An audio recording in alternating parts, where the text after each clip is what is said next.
Hi there. Recently I downloaded two apps from Microsoft Store: Microsoft Teams and Duolingo. The other apps have open file location where I can get their exe files. But I can't get for the MS Store apps, because of which I can't get the shortcut and pin them on top. I badly need the shortcut icons to add them on desktop and on the top bar.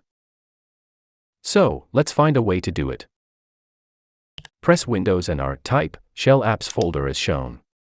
This window will bring you all the apps icons you have installed in your PC, including MS Store apps. Now, I am finding icon of Duolingo. This is here.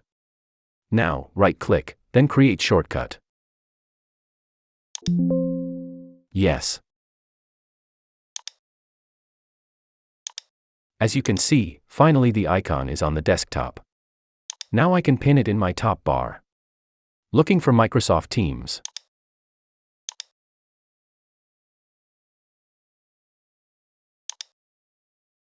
Right-click and create shortcut.